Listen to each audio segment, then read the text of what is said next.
Hi, I'm Kelly with Music in Minnesota, and we're sitting down today with Casey from Alpha Rev. Hi. Hi. I found this very interesting. You're from Texas, and you were homeschooled, weren't you? Yes. Can you tell us about that a little bit? I used to homeschool our kids. Oh, really? Yeah, so I thought do you think it was useful? Kudos to you, because it's a hard job. It is a hard job. I found it useful because I could get out of school earlier, and half the answers for the math tests were in the back of the book. My mom didn't know that for years, so I found that very useful. Yeah. I found it useful that I could do a lot of music. I could get into my craft a lot earlier in life than had I been in a regular school.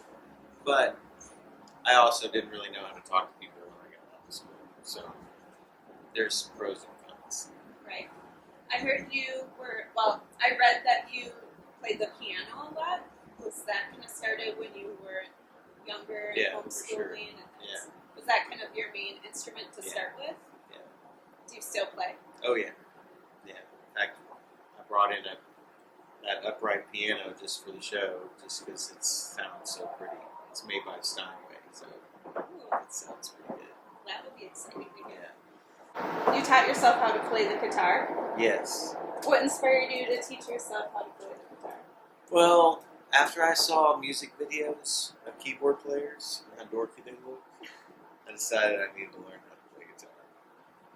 Because I was a teenager, starting to care about what other people thought about me. And my dad played guitar, so he taught me some chords. Kind of just went with that. What's your favorite instrument to play?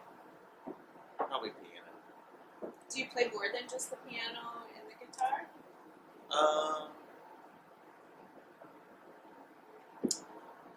Little instruments here and there, but nothing. Those are my instruments, I guess. Not the triangle? I can play the cowbell. I can play a really mean cowbell. So, currently in your band,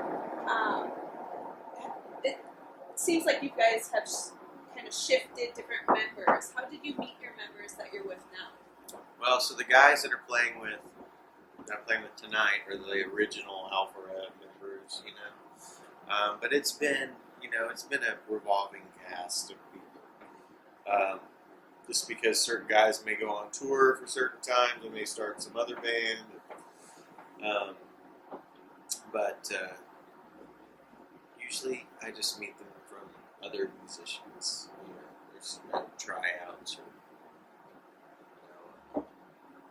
job openings. No job. Yeah. And how would you describe your band to someone? I don't know. I guess folk rock, alternative, something.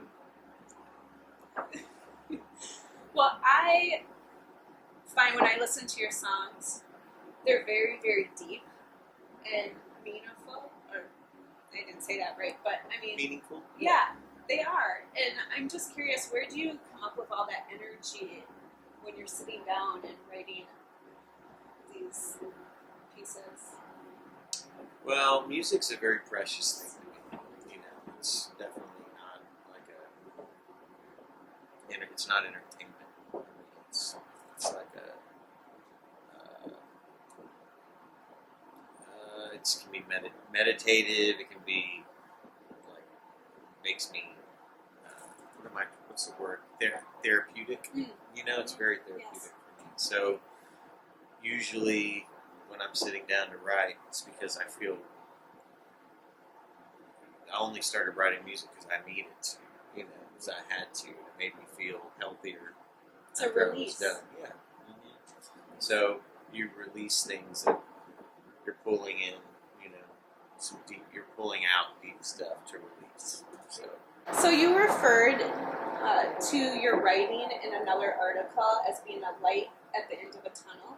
And I'm just curious, what has affected your life that we can see in your music that you're playing on this last CD? Well, I guess, I went through a big period of losing people and family, to death, and I was pretty self-destructive for a long time because of it. And so for me, I think what this past bloom has been like being comfortable in my own shoes, being okay with being happy, and not needing the world, not needing. Sometimes you only feel comfortable when the world is crashing because that's all you know. You know chaos. You know conflict, and so it takes a while to be comfortable with no conflict happening, and bloom is kind of is that happening for me. Tonight you're playing acoustic songs for us. Do you prefer your music played in acoustic compared to when you have all these other elements in it? It's different, I like it better this way because it's not as arranged, so to speak, and these guys that I'm playing with tonight, we've been playing together so long, so some of these songs we may not have even played for 6 months together, and we'll just jump right in on it, and I don't know what it's going to sound like, and they don't know what it's going to sound like, and that's kind of fun. Yeah. Do you ever find yourself up there doing something and then someone puts a different sound to it, all the time. and then you kind of just turn it around? Oh, yeah. Oh, that's neat. Yeah, so the magic can sometimes happen. What show have you walked away from and said, that was so amazing and fun, and you just hold that very dear to yourself? A show. Well, I mean, I don't know if it was fun, but I just recently saw 9 Inch Nails, and that was amazing. I was really blown away. I mean, he's very, his music's pretty angry and pretty dark, but it really speaks to his frustration of the human, experience, and the way they did the lighting and the way that it was very, very powerful. And I saw Ryan Adams too, and that was great. He's such a great songwriter. Those are the last 2 shows I've seen that I really enjoyed. So if you could sing alongside someone, who do you think it would be right now? I don't know.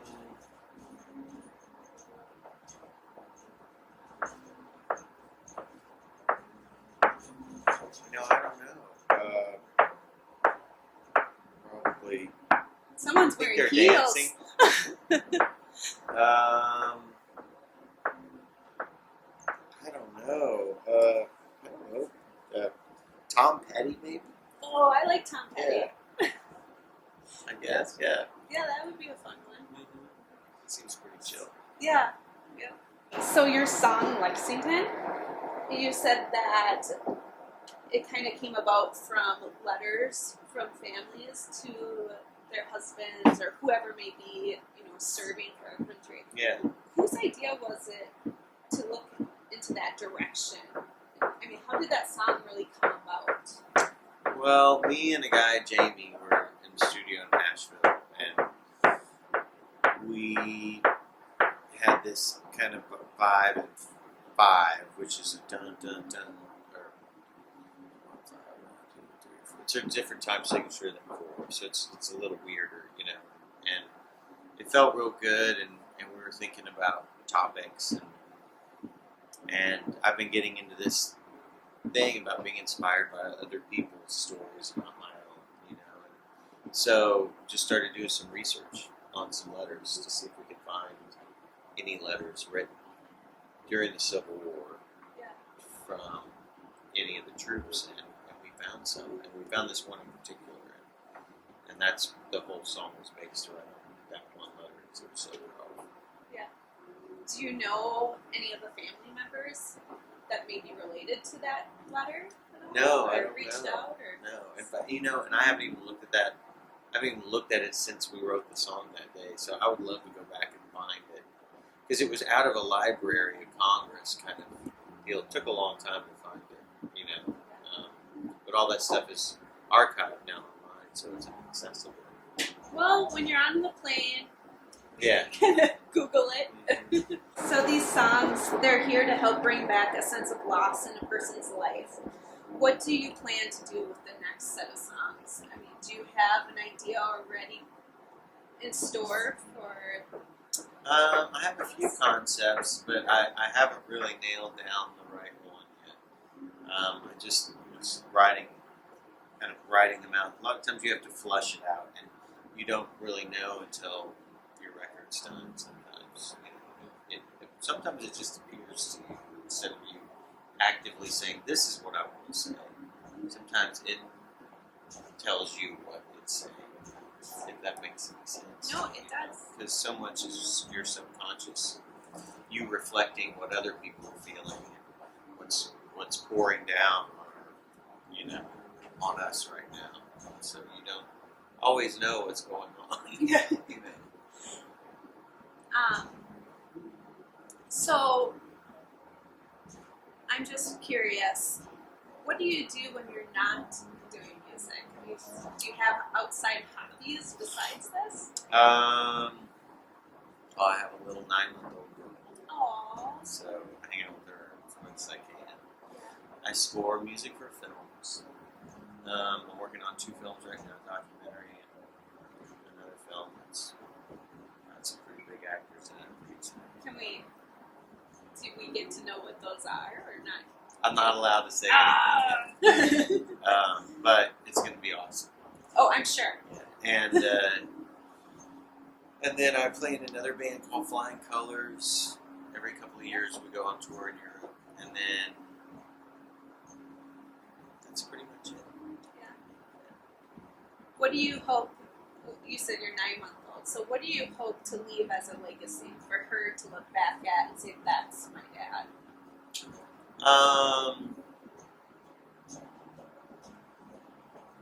I don't know. I guess to be a great dad, most of all, because she'll be taken care of. I don't care really about being rich because that doesn't necessarily help your kids. But I definitely want to be a great dad. I want to be her friend.